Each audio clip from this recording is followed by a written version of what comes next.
తెలుగు ప్రేక్షకులు నమస్తే. ఈరోజు మనతో పాటు ఏమని చెప్పాలి, యాక్టర్, యాక్ట్ ఫిల్మ్ డైరెక్టర్, చాలా స్టేజ్ ర్యాంప్ షోస్ ఆయన కెరీర్ బిగిన్ అయింది.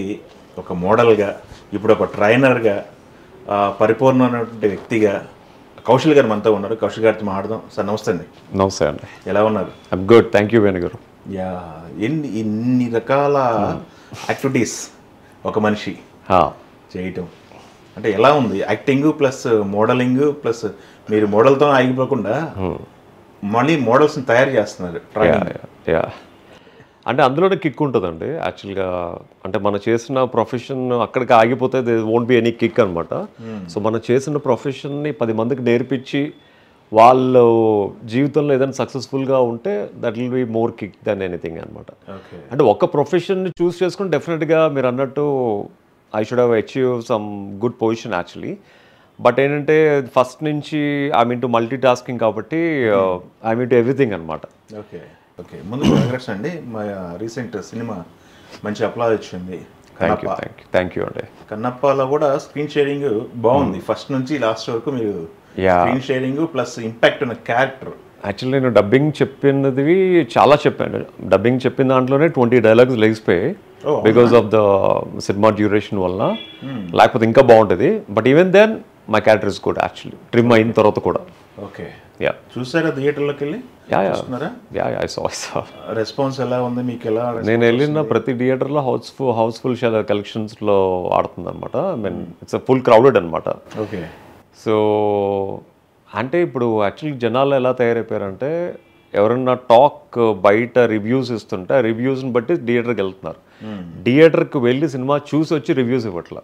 Okay, so I think I should suggest all the audience, it's a good film and డెఫినెట్గా మీరు రివ్యూస్ని దృష్టిలో పెట్టుకుని సినిమాకి వెళ్ళకుండా మీరు వెళ్ళి సినిమా గురించి రివ్యూ ఇవ్వండి.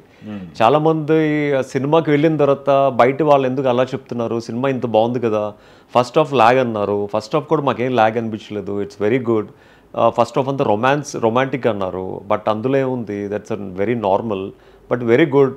బట్ ఫస్ట్ హాఫ్ కూడా మాకు చాలా బాగా నచ్చింది. సెకండ్ హాఫ్ ఇంకా నచ్చింది ప్రభాస్ గారు వచ్చిన దగ్గర నుంచి. అందరూ అలా చెప్తుంటే అప్పుడు అనిపిస్తుంది వై అన్నెసరీగా పీపుల్ పాపం ఎందుకు లైఫ్లో ఎంతో కష్టపడి ఆల్మోస్ట్ లైక్ 12 years కష్టపడి రూపొందించుకున్న సినిమాని ఎందుకు ఇలాగ తొక్కడానికి ట్రై చేస్తున్నారు. వాళ్ళకి అలా చేస్తే వాళ్ళకి ఏం వస్తుంది actually, what they get out of it? పోనీ డైరెక్ట్గా శత్రుత్వం అంటే దెర్ ఈజ్ నాట్ ఎనీమీ అనేది. ఓకే, అండ్ పోనీ అలాగ చేయడం వలన ఒక మనిషి ఎంతో కష్టపడి తన సినిమా ద్వారా 10 మందికి అవకాశం కల్పించే, సినిమా ద్వారా ఎంతోమంది టెక్నీషియన్స్కి ఉపాధి కల్పించి ఎంతోమందికి హెల్ప్ చేస్తున్న ఒక మంచి బలమైన ప్రొడక్షన్ని ఎందుకు వీళ్ళు ఇలా కిందకి లాగుతున్నారు? ఆ లాగడం వల్ల వాళ్ళకి ఏమొస్తుంది అని అనిపిస్తూ ఉంటుంది. Okay, but it's freedom of act, we cannot I mean force them to do anything కాబట్టి. But I'm requesting all actually, అంటే ఒక ఇండస్ట్రీకి ఉపయోగపడే ఎవరైనా సరే కిందకి లాక్కుండా వాళ్ళు ఎంకరేజ్ చేస్తే ఫ్యూచర్లో వాళ్ళు ఇలాంటి సినిమాలు ఇంకా ఎన్నో చేయడానికి, ఆ సినిమాల వలన అటు ఆర్టిస్టులకు కానీ ఇటు టెక్నీషియన్స్ కానీ వాళ్ళందరికీ కూడా వాళ్ళ పిల్లలు పాపలతో హ్యాపీగా ఉండేటట్టు అవకాశం కల్పించిన వాళ్ళు అవుతారు యాక్చువల్గా. Okay, yeah. అయితే ఇందాక మీరు మాట్లాడుతూ చాలామంది కష్టపడి చాలా సంవత్సరాలు చేసిన సినిమా అన్నారు. మీరు మొదటి నుంచి లాస్ట్ వరకు ఉన్నారు. నాకు తెలిసి వర్కింగ్ డేస్ ఎక్కువ ఉంటాయి మీది. ఆల్మోస్ట్ లైక్ 52 days వర్క్ చేశాను యాక్చువల్గా న్యూజిలాండ్లో. మళ్ళీ హైదరాబాద్ వచ్చిన తర్వాత ఒక 1 week more. Okay, almost 60 days. 60 days. కర్ణాపతో 60 రోజుల జర్నీ మీది. 60 రోజుల జర్నీ. ఆ జర్నీలో ఎన్నో లోటుపాట్లు, ఎన్నో మెమరీస్, ఎన్నో హ్యాపీనెస్ అన్నీ చూసాను యాక్చువల్గా. యా, న్యూజిలాండ్ మెమరీస్ గురించి చెప్పమంటే ఏం చెప్తారు? అయ్యో, అంటే this is in fact my first out of country shoot అనమాట. సో న్యూజిలాండ్ ఈజ్ అద్భుతం అనమాట. అంటే మనం పెట్టే ప్రతి బ్లాకు విజువల్ బ్యూటీ చాలా సూపర్గా ఉంటుంది. సో దానివల్ల ఏంటంటే సినిమా మనకి బోర్ అనిపించదు. ఎక్కడైనా ఒక మంచి రొమాంటిక్ సీన్స్ అయినా కూడా ఆ బ్యాక్గ్రౌండ్ బ్యూటీతో it will go off like anything అనమాట. అంటే every frame is looking so beautiful in the theatre. మీ ఎక్స్పీరియన్స్ అండి న్యూజిలాండ్లో ఈ చిన్న ఇక్కడ అనుకోండి, ఒక రోజు షెడ్యూల్ అనుకోండి, ఆ ఆర్టిస్టులు మాత్రమే ఉంటారు. బట్ న్యూజిలాండ్ వెళ్ళింది మొత్తం ఆర్టిస్టులు అందరినీ తీసుకుని వెళ్ళిపోయారు. యా, అక్కడే అందరూ ఉంటారు. అవును, ఎలా గడిచింది న్యూజిలాండ్ షెడ్యూల్? విష్ణు గారు పక్కనే ఉంటారు మీరు ఎప్పుడు ఎప్పుడు చూసినా, ఆయనతో పాటు త్రూ అవుట్ ఉంటారు. యాక్చువల్గా ఈ సినిమాలో ఒక సాంగ్ ఒక 3-4 days షూటింగ్ కూడా చేసాం యాక్చువల్గా, బట్ లెంత్ వల్ల సాంగ్ తీస్తారు. సో నాకు నా హీరోయిన్కి మధ్య చాలా డైలాగ్స్ కూడా ఉన్నాయి, సో మెనీ సీన్స్ అనమాట. సో అవి కూడా లెంత్లో ఎగిరిపోయాయి అనమాట. బట్ అంటే సినిమాకి ఆల్మోస్ట్ లైక్ 250 కోట్లు ఖర్చు పెడితే ఒక 100 కోట్ల వరకు they trimmed it actually.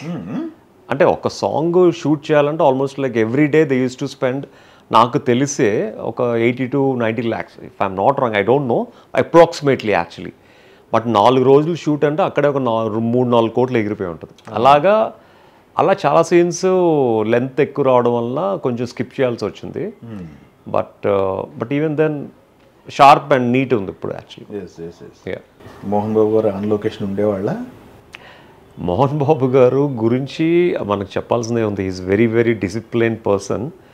So ఆ షూటింగ్ వెళ్ళే ముందు చాలా భయపడ్డాను యాక్చువల్గా మోహన్ బాబు గారితో. అంటే ఒకప్పుడు అమరీష్ పూరి గారు లాంటి వాళ్ళకి వార్నింగ్లు ఇచ్చారు లేట్గా వచ్చారని. సో మోహన్ బాబు గారితో యాక్ట్ చేయడం అంటే, అతని ప్రొడక్షన్ చేయడం అంటే it's not a joke. So morning మాకు ఒక ఆడిటోరియంలా ఉంటుంది అనమాట, వరుసగా మిర్రర్స్ పెట్టి ఉండేవి. పొద్దున 6 అయ్యేసరికి ఒక్కొక్క ఆర్టిస్ట్ పరిగెత్తి వచ్చేవారు అనమాట. వచ్చి అంటే ఆ మేకప్ చైర్ కోసం ఫైట్ అనమాట. ఫస్ట్ నేను కూర్చుంటానని. షూటింగ్ లేట్ వెళ్తే ఎక్కడ మోహన్ బాబు గారు తిడతారు అనే ఉద్దేశంతో పరిగెట్టి వచ్చేవాళ్ళు, డ్రెస్సులు వేసుకుని కూర్చునేవారు, విగ్గులు మేకప్ అంతా వేసుకునేవారు. మళ్ళీ పరిగెట్టి కార్లో కూర్చునేవారు. ఇక్కడ నుంచి మళ్ళీ 1 hour ట్రావెల్ చేస్తే లొకేషన్ వచ్చేది.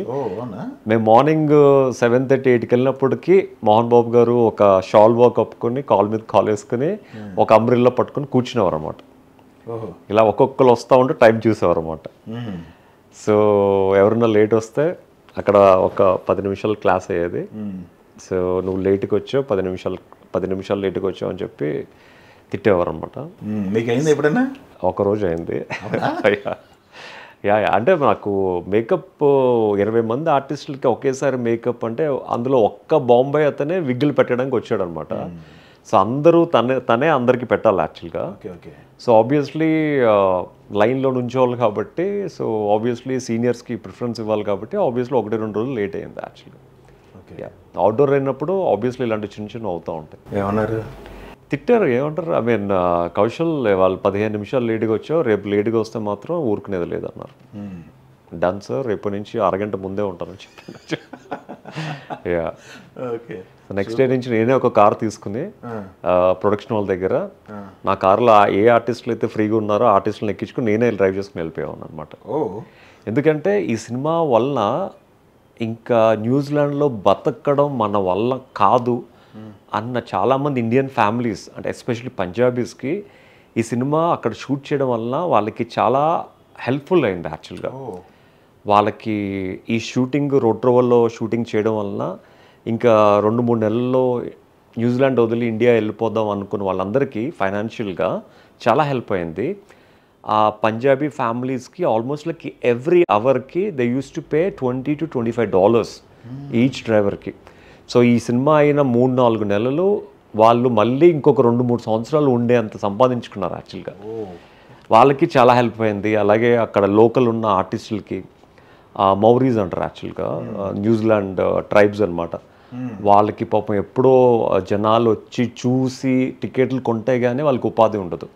అలాంటిది ప్రతిరోజు బ్యాక్గ్రౌండ్ ఆర్టిస్టులకి పర్ అవర్కి $20-25 పే చేసి వాళ్ళందరికీ తీసుకొచ్చి షూటింగ్లో పెట్టారు. వాళ్ళందరికీ కూడా చాలా హెల్ప్ అయింది అనమాట. సూపర్ అండి. దీనివల్ల అంటే ఈ సినిమా వల్ల మళ్ళీ ఇక్కడ నుంచి 350 మంది టెక్నీషియన్స్ ఆర్టిస్టులు వెళ్ళారు. వాళ్ళందరికీ కూడా వాళ్ళకి కావాల్సిందల్లా రైస్ దగ్గర నుంచి, బాస్మతి రైస్ దగ్గర నుంచి ప్రతి విషయంలో కేర్ తీసుకుని వాళ్ళకి వెళ్ళి ఏం కావాలంటే అది చేపించి పెట్టేవారు అనమాట మోహన్ బాబు గారు.